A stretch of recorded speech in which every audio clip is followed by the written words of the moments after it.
Praise the lord. ప్రియమైన దేవుని బిడ్డలారా, దైవ సేవకులారా, నా ఫేస్బుక్, యూట్యూబ్, వాట్సాప్ ఫ్రెండ్స్ అయిన మీ అందరికీ కూడా నాకు హృదయపూర్వకమైన ధన్యవాదాలు చెల్లించుకుంటున్నాను. ప్రియమైన దేవుని బిడ్డలారా, మరి నిన్నటి దినాన మన వాక్యం ఏమని చెప్పుకున్నా మనందరికీ తెలిసిన విషయమే, వింటున్నారు కాబట్టి మీకు తెలిసిన విషయమే. వంశాల కోసం చెప్పుకుంటున్నాం.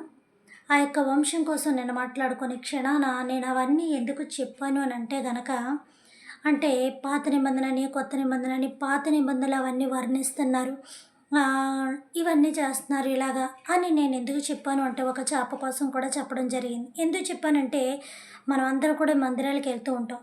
ఎవరిని కూడా బలవంతాన మార్చట్లేదు కదా. బలవంతాన కూడా అలాగ వాక్యం చెప్తుంటే ఎవరు వినరు. ఆ యొక్క చేప ఎలాగ తన ప్రాణాలు కాపాడుకోవడానికి నిన్నటి దినాన్ని చెప్పుకున్నాం. ఇవన్నీ కూడా బయటపడ్డాక చూస్తున్నాం. మనము కూడా అక్కడది లేకపోతే వినం కదా. మనం కూడా వదిలేసి వచ్చేస్తూ ఉంటాం. మన దేవుడి కోసం మనకు చెప్తే వింటాం, ఇంకెవరి కోసం అన్నా చెప్తే వింటామా? వినం. అలాగే ఇతర వాళ్ళు కూడా వాళ్ళ కోసం వాళ్ళు చెప్తే వింటారు తప్ప వేరొక్కరి కోసం చెప్తే వినరు. ఎవరి వెర్షన్ వాళ్ళే వింటారు తప్ప ఆపోజిట్గా ఎవరు కూడా దాన్ని తీసుకోరు. కరెక్ట్గా ఉండాలని చూస్తారు. అలాగా నేను ఎందుకు ఇవన్నీ నిన్నటి దినాన్ని చెప్పుకొచ్చాను అంటే, మనము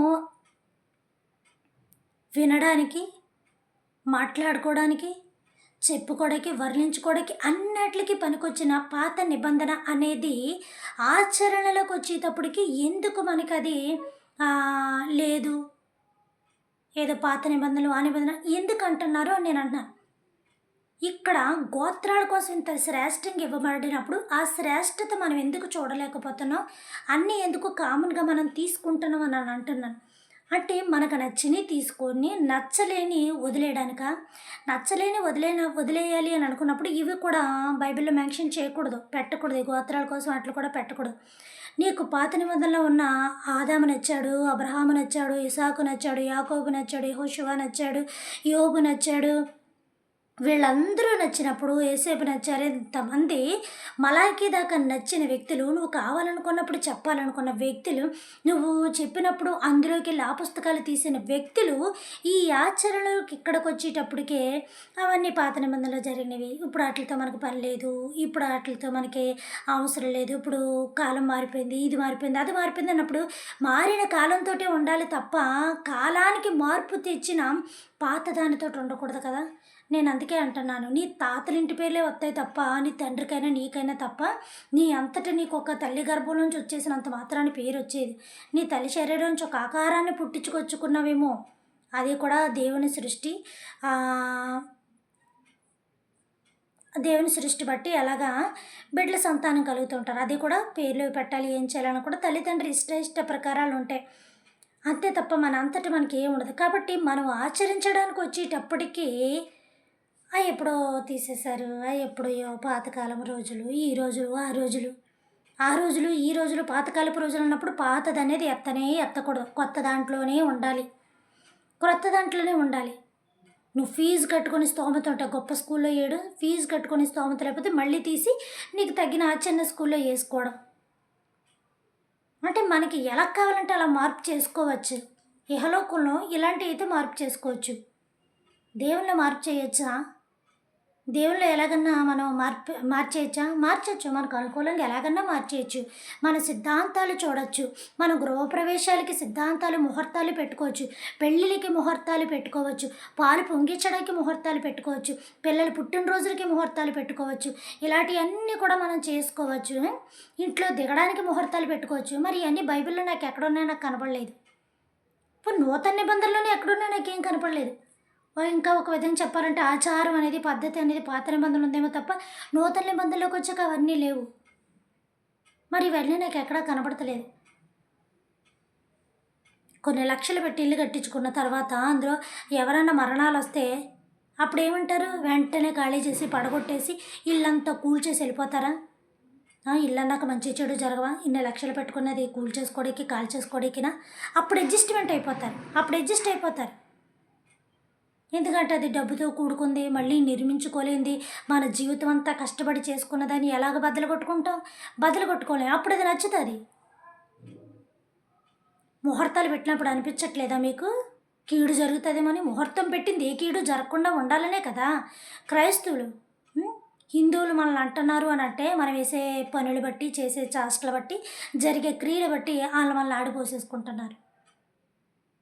ఎవరు ఇష్టం వచ్చినట్టు వాళ్ళు ఆడుకుంటున్నారు బైబిల్ తోటి క్రైస్తత్వంతో. ఏటో అల్లర్లు, ఏటో పాటలు, ఏటో గొంతులు, ఏంటో ఈ ఎక్కతిక్కలు అసలు బయట సమాజంలో ఎంత చెడ్డగా పేరు వచ్చేస్తుందో. అవి చూసి యవ్వన కాలపు బిడ్డలు అవి తీసి మళ్ళీ వేరే వేరే గట్లని లిరిక్స్ అవి మార్చి ఇది చేసి వేరేగా ఛానల్లో ప్రొవైడ్ చేయడాలు. బయటోళ్ళు దగ్గర మనం చాలా నీచం అయిపోయాం. ఒకసారి గుర్తుపెట్టుకోండి. బయటోళ్ళు మనల్ని చాలా దారుణంగా మాట్లాడుతున్నారు అసలు. ఇప్పుడు ఇదో క్యాసం వేశారా, ఇదో ఒక పదం అయిపోయింది. ఎక్కడ పడితే అక్కడ చర్చ్ అంట, ఎక్కడ పడితే అక్కడ పాస్టర్లు అంట. అసలు ఆ పాస్టర్ అనే వ్యక్తికి ఈ రోజుల్లో వాల్యూ లేకుండా పోయింది. వర్షాకాలం ఎక్కడ పడితే అక్కడ మట్టి నేల మీద పుట్టగొడుగులు పుట్టుకొచ్చినట్టుగా, పుట్టన్నారు ఇలా అన్నట్టుగా మాటలు తెగ పుట్టుకొచ్చేస్తున్నాయి. ఎందుకంటే మనం చేసే విధానం కరెక్ట్గా లేదు. నువ్వు లేనిపోని అన్ని బైబిల్లో పెట్టుకోవచ్చు, దేవుడు చెప్పలేని అన్ని బైబిల్లో పెట్టుకోవచ్చు, అవన్నీ నువ్వు పాటించవచ్చు, తప్పులేదు. కానీ దేవుడు చెప్పిన దగ్గర పాతదే, ఆచరణలోకి వచ్చేటప్పటికి పాతదే, వినేటప్పటికి వచ్చేటప్పటికి పాతదే. ఎందుకంటే అవి ఆచరించలేం, అవి ఆచరించలేం, కష్టంగా బిడ్డను కనాలనే తల్లి ఆ యొక్క బిడ్డల కనాలని ఆశపడతాయి. కష్టంతో కనాలని కాదు, ప్రాణం పోయినా కంటాను అని నిర్ణయించుకుంటుంది. అది చాలా కష్టమైన పని. కన్న తల్లిదండ్రులు తెలుస్తుంది ఆ బాధ, తల్లికి తెలుస్తుంది ఆ బాధ. కానీ కనుక మానదు. కనకపోతే ఈరోజు స్త్రీ అంత ప్రాణాలకి తెగించకపోతే ఈరోజు సృష్టి లేదు. అలాంటిది ఒక ఆచరణలోకి వచ్చేటప్పటికి తల్లి ఒక బిడ్డకు తన ప్రాణాలు వదిలేసుకొని కన్నదానికన్నా ఎక్కువ బలమైందా ఇది ఆచరించడానికి? ఏం ఆచరిస్తున్నాం మనం? తినే తిండి విషయంలో మార్పులు చేస్తున్నామా? లేదే. ఏది పడితే అదే తినేస్తున్నాం. తాగే విషయంలో మార్పులు చేస్తున్నామా? లేదే. ఏది పడితే అదే తాగేస్తున్నాం. టీవీ ఛానల్స్లో చూడాల్సిన చూడకుండా చూడకుండా సెల్లలు అట్లా ఏమైనా పాటిస్తున్నామా? లేదే. ఏది చేయాలో అదే ఎలాగ మనం సమాజంలో అందరూ బ్రతుకుతున్నామో క్రైస్తవులు అన్నవారు కూడా అందరూ అలాగే బ్రతుకుతున్నారు. అంత ఖచ్చితంగా బ్రతుకుతున్న వాళ్ళు ఎవరున్నారు నాకు చూపించండి. నాతో సహితం నేను కూడా ఉన్నాను, అందులో నేను కూడా ఉన్నాను. బ్రతుకుతున్నాం, బ్రతకలేము, కానీ బ్రతకడానికి ప్రయత్నించాలి. నేను బ్రతికి నా బిడ్డని కని చూపిస్తానని తల్లి తీసుకుంటా చూసారో నిర్ణయం ఒక ఆడదే. అంతకు మించింది ఎవ్వరు ప్రాణం పోగొట్టుకోరు. తానొక్కతే తెగిస్తుంది ప్రాణం పోగొట్టుకోవడానికి. తల్లి అనేది మాత్రమే తెగిస్తుంది. నీకు బిడ్డలు పుడతారు కానీ కనటానికి నీకు శక్తి సరిపోదు అని మనకు బైబిల్లో కూడా మాట ఉంది. అందుకు ఇప్పుడు ఎక్కడ పడితే అక్కడ ఆపరేషన్లు అవుతున్నాయి. ఎందుకంటే వాళ్ళ ఫుడ్ యొక్క విషయం కూడా, వాళ్ళ బలాల విషయం కూడా అంతగా తగ్గిపోయింది. కాబట్టి నేను చెప్తున్నాను, మన అమ్మ నాన్న, మన తాతల బలం మన అమ్మ నాన్నకి లేదు, మన అమ్మ నాన్న బలం మనకి లేదు. మన బలం మన ముందు జనరేషన్కి, మీ పిల్లలకు ఉంటుందో ఉండదో తెలియదు. ఇక అక్కడి నుంచి వాళ్ళ జనరేషన్కి అసలు బలం అనేది ఉంటుందో ఉండదో కూడా తెలియట్లేదు. బలాలు తగ్గిపోతున్నాయి, ఆరోగ్యాలు తగ్గిపోతున్నాయి, ఆయుష్యాలు తగ్గిపోతున్నాయి, అందాలు తగ్గిపోతున్నాయి, ఈ యవ్వనాలు తగ్గిపోతున్నాయి, అన్నీ కరిగిపోతున్నాయి. అంతే, ఏం నిలబడతలేదు. ఎందుకంటే మనిషి ఫ్రీ మైండ్ కన్నా ఫ్రెష్గా ముందు మైండ్ కలుషితం అయిపోతుంది. సమస్యలు ఎక్కువగా బ్రెయిన్లో పెట్టేసుకుంటున్నారా, వాటి వల్ల క్షీణించుకుపోతున్నావు. రాత్రి కళ్ళల్లో కూడా నీ సమస్యలు వచ్చేస్తుంటాయి. మనస్ఫూర్తిగా నిద్రపోలేకపోతున్నావు. నీకున్న బాధలు, నీకున్న శోధనలు, నీకున్న వేదనలు నీకు నిద్ర ఎక్కడ పట్టేస్తాయి? నీకు నిద్ర ఎక్కడ పట్టనిస్తాయి? ఇంత శ్రేష్టగా కులాల కోసం, ఇంత శ్రేష్టగా జాతి జాతి జాతి అని చెప్పుకొస్తూ ఉంటుంటే అవి లేవు ఆచరణలో లేనప్పుడు పాత నిబంధనలు ఏ వ్యక్తిని ఎత్తి చెప్పకూడదు. అదే నేను చెప్తున్నాను. కొత్త నిబంధనలకు వచ్చేటప్పుడు అన్నీ నీకు పుట్టించేసుకుంటావు. ఆచారాలను క్రైస్తవులు అన్నవాళ్ళు చాలా భయంకరంగా పాటిస్తున్నారు ఆచారాలు, తెలుసా? భయంకరంగా పాటిస్తున్నారు ఆచారాలు. చిన్న బొట్టు ఎట్టుకొని వెళ్తే చాలంట, కనీ కనిపించిన బొట్టు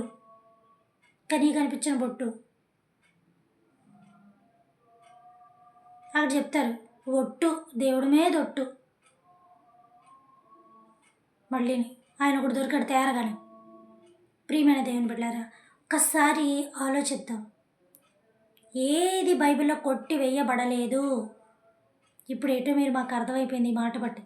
ఎక్కడికో మీరు వెళ్ళిపోవద్దు. నా ఆంతర్యంలో ఉన్న అర్థం వేరు, మీరు అర్థం చేసుకున్న అర్థం వేరు. ఎందుకంటే ముందు ముందుకు అన్నీ బయట పెడుతూ ఉంటాను కాబట్టి, అన్నీ చెప్తూ ఉంటాను కాబట్టి మీకు అర్థమవుతుంటుంది. నేను ఈ మాట అనగానే ఒక ఆటలకి ఎక్కడికో 2 ఆటలకి వెళ్ళిపోతారు. అదేంటనేది మీకు తెలుసు, నాకు తెలుసు. బలులు అనేవి కొట్టివేయబడ్డాయి అంతే. ఆచార ధర్మశాస్త్రము, నీతి ధర్మశాస్త్రం, మోషే ధర్మశాస్త్రం, అసలు ధర్మశాస్త్రం అంటే ఏంటి, ధర్మం అంటే ఏంటి, నీతి అంటే ఏంటి, ఏది తీవేయబడింది, ఏది నెరవేరబడింది, ఏది నెరవేర్చబడుతుంది. అల్ఫయు ఓమేగయు నేనే. ఇంక ఈ వెర్షన్ వదిలేసి ఎక్కడికో వెళ్ళిపోతాను నేను. కాబట్టి బలవంతాన మనల్ని ఎవరో కూడా వాక్యంలో నడిపించట్లేదు. దైవజనులుగా మేము చెప్తే మీరు వింటారా? వినరు. బైబిల్ చదువుతున్న మీకు మాత్రమే తెలుసు. అందుకనే మందిరాలకు వస్తున్నారు, దైవజనుడు చెప్పిన వాక్యం వింటున్నారు అని నేను చెప్తున్నాను. ఆయన చెప్పిన వాక్యంలో మీకు ఇష్టం వచ్చినవి తీసుకొని కష్టం వచ్చినవి పక్కన పెట్టడం కాదు. కష్టమైనా అది ఇష్టంగా తీసుకోవాలి. కష్టాన్ని కూడా ఎప్పుడైతే మనం ఇష్టంగా తీసుకోగలుగుతామో అందులో ఏదైనా సరే నువ్వు ఖచ్చితంగా అభివృద్ధి చూడగలుగుతావు. అది నా వల్ల కాదు, ఇక నాకు అవ్వదు, నేను నశించిపోయాను, నేను కృంగిపోయాను అన్న స్థితిలో నువ్వు ఎప్పుడైతే ఉన్నావో ఎప్పటికీ అలాగే ఉంటావు. నిజంగానే నువ్వు నశించిపోతావు, నిజంగానే నువ్వు కృషించిపోతావు. అసలు మీ బ్రెయిన్లో అలాంటి ఆలోచన రానివ్వద్దు, నెగిటివ్ థింకింగ్స్ ఎప్పుడు కూడా రానివ్వద్దు.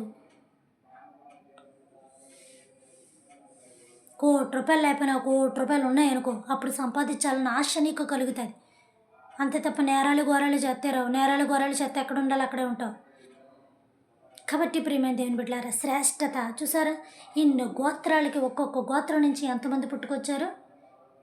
అష్షూరు గోత్రికులు నేను చెప్పాను, దాను వంశీకులు చెప్పాను. ఇప్పుడు అష్షూరు వంశీకులు 41,500 మంది. వేలలో 41, వందల్లో 500 మంది. ఎవరేళ?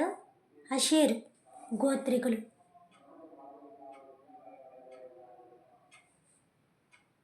ఎంత శ్రేష్టంగా దేవుడు మనల్ని చూస్తుంటే అన్నీ పక్కన పెట్టేస్తాను. నీకు లేనిపోయిన ఆచారాలు నువ్వు పెట్టేసుకుంటావు, అందులో లేని బైబిల్లో లేని ఆచారాలు నువ్వు పెట్టేసుకుంటావు, బైబిల్లో లేని సిద్ధాంతాలు నువ్వు పెట్టేసుకుంటావు. అన్నీ పాటించేస్తున్నాం మనం, పాటించడానికి ఏదీ లేదు. ఒకవేళ నేను గనక మీకు అలా చెప్తే వెంటనే బైబిల్లో అది ఎక్కడుందో మాకు చూపించండి, మనం అలా చెయ్యొచ్చా అని మీరు మాకు బుద్ధి చెప్పాలి. పర్లేదులేమ్మా, అన్ని దేవుడు పెట్టిన ఆచారాలని నేను అన్నాననుకో, నేను దేవుడికి వాల్యూ ఇచ్చినట్ట, మీకు వాల్యూ ఇచ్చినట్ట, మనం దేవుడి దగ్గర ఉంగుతున్నట్ట, లేకపోతే దేవుడు మన దగ్గరకు ఉంచుకున్నట్ట? ఏం చేస్తున్నాం మనం అసలు? ఏం జరుగుతుంది మనం అసలు? ఒక్క 3 పదాలు కూడా దొరికేసాయి అంతే. కృప ఉంటే చాలు, విశ్వాసం ఉంటే చాలు, మందిరానికి వెళ్తే చాలు. ఆ చాలు అని అన్నప్పుడు, ఆ 3 నీకు సమృద్ధిగా ఉంటున్నప్పుడు అసలు నీకు కష్టమే ఉండకూడదు. గడప దాటకుండా బంగారు ఉయ్యాలు ఊగుతూ ఉండాలి నీ బ్రతుకు. విశ్వాసం అంటే ఏంటో తెలుసా? జరగలేనిది జరిగిపోయిందని పరిపూర్ణంగా నమ్మడం. ప్రాణమన్నా పోతా తప్ప అంత నమ్మకం కలగదు మనకి. భక్తి, మందిరానికి వెళ్తున్నప్పటికి ఇంకా భక్తులంత భక్తి మనకుందా? నన్ను నేను చూసుకుంటున్నాను, మిమ్మల్ని మీరు చూసుకోండి. 10 నిమిషాల్లో అద్దం చూసుకొని ఇలా పక్కకి వెళ్తేనే అద్దంలో మన మొహం మనం మర్చిపోతామే, మన ప్రతిబింబం మనకే గుర్తుండదు. అలాంటిది దైవజనులు ఈ వారం చెప్పి వచ్చే వారం దాకా గుర్తుపెట్టుకుంటామా? మళ్ళీ అంతోటిది. అదే చెప్తున్నాను, నేనేం చెప్పానని కాదు, మీరేం చదివారు అన్నది మీకు ఉండాలి. అప్పుడు మీకు అర్థమవుతుంది. ఏది కొట్టివేయబడలేదు, ఆది కాండం నుంచి ప్రకటన దాకా ఏదీ కొట్టివేయబడలేదు. కొన్ని మార్పులు చేర్పులు. ఆ మార్పులు చేర్పులు కూడా ఎలా జరిగాయి? నెరవేరిపోయిన తర్వాత. అది పక్కకు పెట్టబడలేదు, ఇంకా దాని నుంచి అది నెరవేరిపోయింది వచ్చిందంతే. దాని నుంచి కొట్టవేయబడలేదు, పక్కన పెట్టబడలేదు. నేను చెప్తున్న మాటలకు ఆధారాలు లేకపోకలేదు, అన్నట్లకి ఉన్నాయి. ఒట్టొట్టి మాటలు, గాలి మాటలు, డబ్బా మాటలు చెప్పేదాన్ని కాదు నేను. అవసరమైతే ఇవ్వడం మానేస్తాను.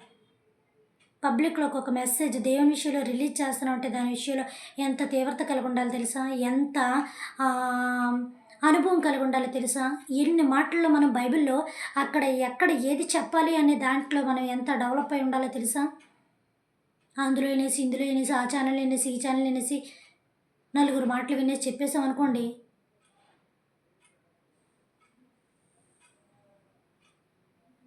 గాలి మాటలు గాలిగానే ఉంటాయి. గాలి విస్తారంగా వేసినప్పుడు కొంచెం వేసిన ఆకులు ఎగిరిపోతాయి, పచ్చి అయినా ఎండి అయినా ఎగిరిపోతాయి. కానీ బండరాయిలు ఎగరవు. బండరాయిలు ఎప్పుడన్నా ఎగరడం చూసామా మనం? బండరాయిలు ఎప్పుడన్నా ఎగరడం చూసామా? పని చేయని మాటలు, సోది మాటలు అలాగుంటాయి.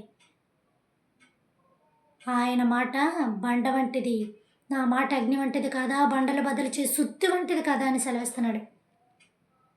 హృదయం అనే గుండెలు పగిలిపోతుంది ఆయన మాటలు కరెక్ట్గా కనుకున్నామంటే.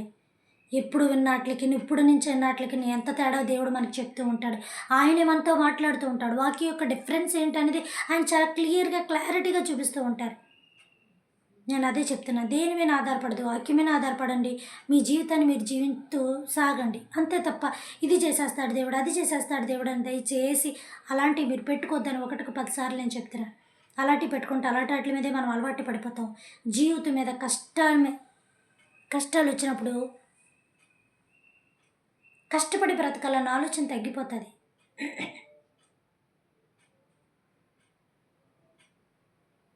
ఎంత శ్రేష్టత, ఎక్కడ చూసిన వంశాలు, కులాలు, ఇవన్నీ కనబడుతున్నాయి నాకు, సంఖ్యాకాండం అంతాను. మీరు చదవండి, నేను చెప్పడం ఎందుకు, మీరు చదవండి. ఎంత క్లారిటీగా దేవుడు విడదీసి పెడుతుంటే, ఆచారాలుగా, సిద్ధాంతాలుగా, శ్రేష్టతగా పెడుతూ ఉంటుంటే, మరి ఇవన్నీ ఏమైపోయాయి? ఇవన్నీ ఏం చేశారు? లేనిపోని ఎక్కడి నుంచి పుట్టించుకొచ్చారు, బైబిల్లో పెట్టారు.